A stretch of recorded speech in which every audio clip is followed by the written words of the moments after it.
On this week's episode of A Dryer Dose of Disney, Jared shares with us the best foods and places to eat at Universal Studios Hollywood.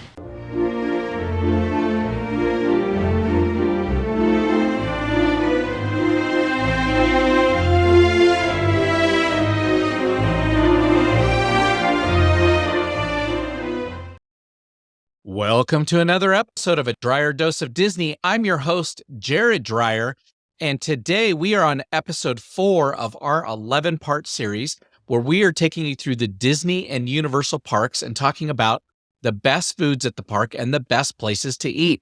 And on today's episode, we are going to be going to Universal Studios Hollywood, and we are going to be talking about the great foods that they have there and the best places to eat while you guys are visiting that theme park. Of course, after this episode, we are going to jump on over to the East Coast and follow it up with our Disney World and our Universal Studios Orlando episodes, as well as City Walk and Disney Springs. And if you haven't heard them yet, our Disneyland, California Adventure, and Downtown Disney episodes are already live. So go check those out. Please click subscribe so that way you are delivered the content every single week when we drop a new episode. And if there are any tips or tricks that save you some money or make your life a little bit easier, go into our show notes, find us on Patreon. There's a link in all of our podcasts and on our video one out on YouTube. And you can throw us a couple bucks there or become a subscriber and get access to our early episodes on Butterbeer and then How to Go to Disney for Almost Free, which are phenomenal episodes. And you're going to get access to all that just by supporting us over at Patreon. So we appreciate our supporters that are supporting us there. You guys make this possible. So thank you guys so much for doing it. As we go through these episodes where we're talking about the best places to eat, there are a couple things that I want to call out and 2 disclaimers that we have on all these episodes. So number 1 is all of these parks have your typical hamburgers, hot dogs, pizza, chicken nuggets, the things the kids are going to like. And we are trying our best to not cover those. We're going to be covering the more unique items, the better tasting items in the park that the adults are going to like a little bit more. Of course, some of the fun snacks and treats as well. But know that every single theme park has those hot dogs, hamburgers, pizza, chicken nuggets at all of the parks, and you're not going to hear us talk a lot about them. Number 2 is it is impossible for me to eat everything at every park. So there may be some great food items out there that we missed or didn't cover because we've not tried them. So if you have any of those, please don't hesitate. Reach out to us on Facebook at A Dryer Dose of Disney and let us know. And hopefully when we do an update on our dining episodes, we can include the food item that you pointed out to us. We will do our best to get out there and try it, but we definitely want that feedback. So please find us on Facebook and then you can give us that feedback there. So we're going to go right into this over at Universal Studios Hollywood. And before I get into the foods over there, I do want to specifically say that Universal Studios Hollywood is probably the smallest theme park out of all the Disney and Universal theme parks. So if you've heard our rope drop episode about Universal Studios Hollywood, you know that this is a theme park that can be easily done in one day. And in fact, more often than not, we're usually done by early afternoon at Universal Studios Hollywood. So we say take the time, see all the shows, try all the different experiences there. And this is a really good park to go and try a whole bunch of different foods. So I say strategically plan it. You're going to want to go to lunch at a restaurant. You may want to even do dinner at a restaurant if you're going to be in the park that long and try these different items. So with that, we're going to start today with the top 5 restaurants, and then we're going to go to the top 5 foods. And I'm actually going to cover most of those together because the top 5 restaurants are because of the food in the park. There's only one exception on this whole list, and we'll talk about that here in just a moment. So the number 5 place to eat in the park is down on the lower lot at the Jurassic Cafe. This is right next to the Jurassic Park ride. This cafe is going to have your typical hamburgers and hot dogs and all those things.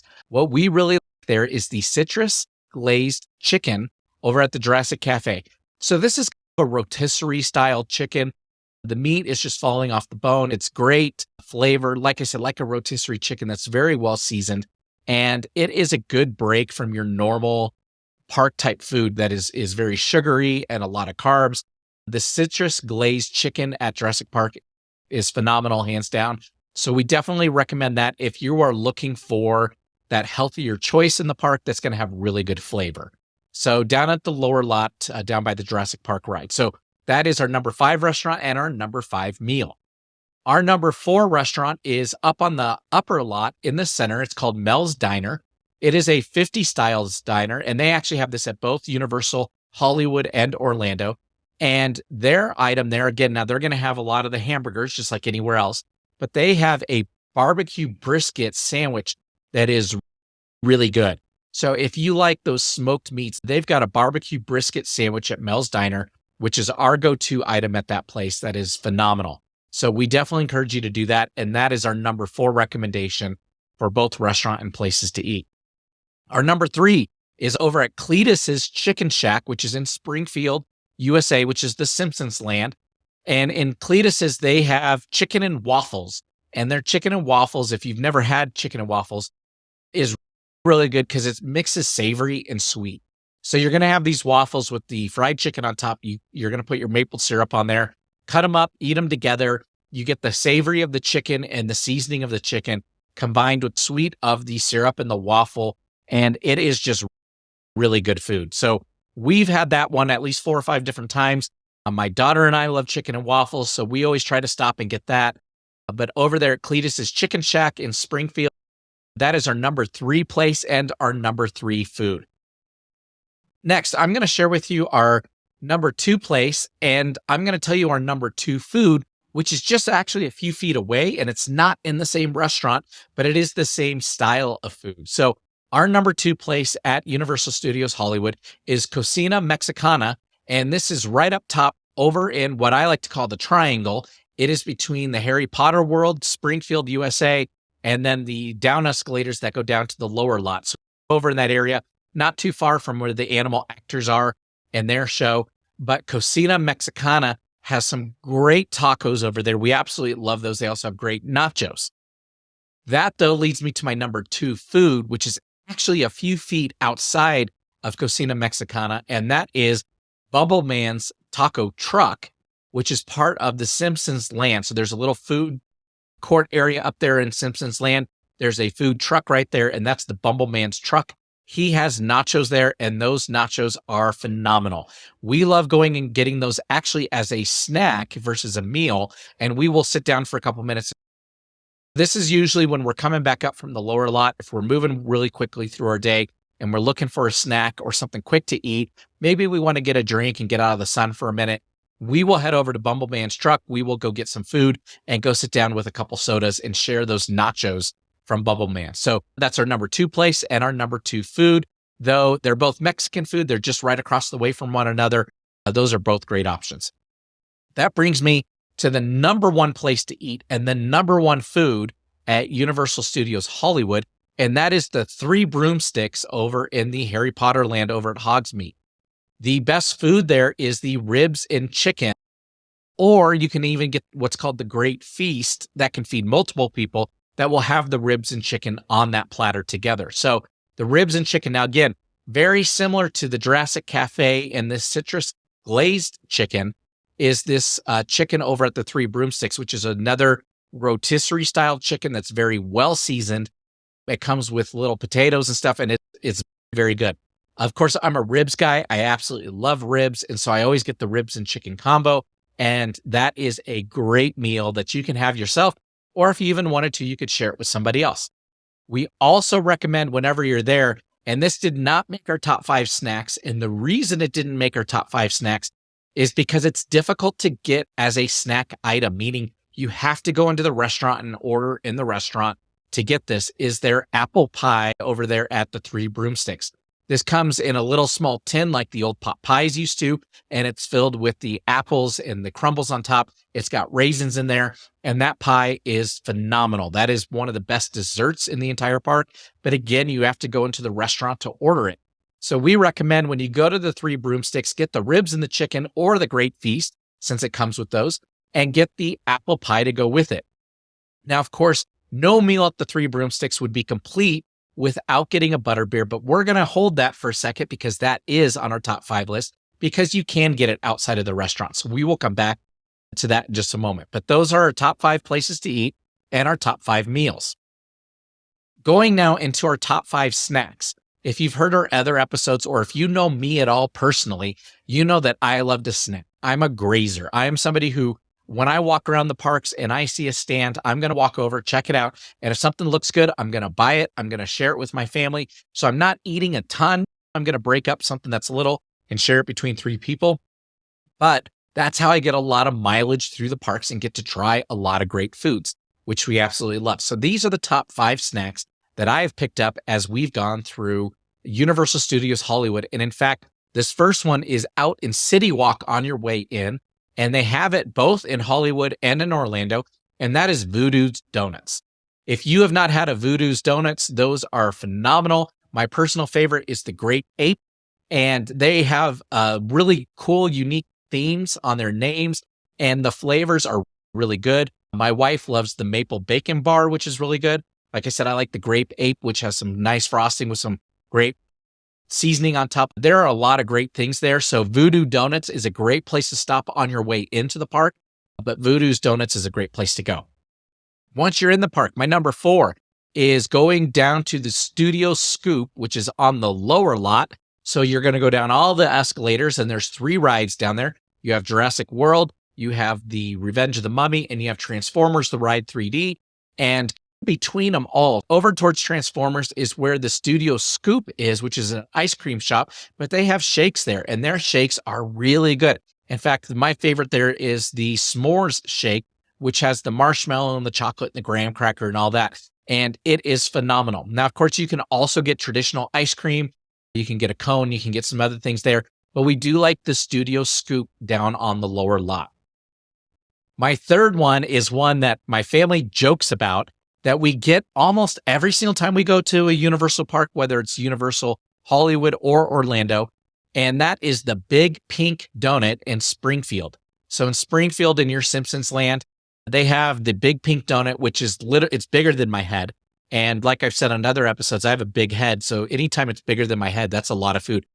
But this Big Pink Donut is huge. If you follow me on Facebook, my Facebook profile picture right now is me holding up the Big Pink next to my head so that you can see how big it is. But usually we're going to cut this up, we're going to divide it up, and we're going to cut it into a whole bunch of small pieces, and we will share it with whoever we're with. It is very common for my family and I to travel with other people because we do so much with Disney and we talk about these touring plans and rope drop and where to eat. A lot of people call us and say, hey, will you go with us?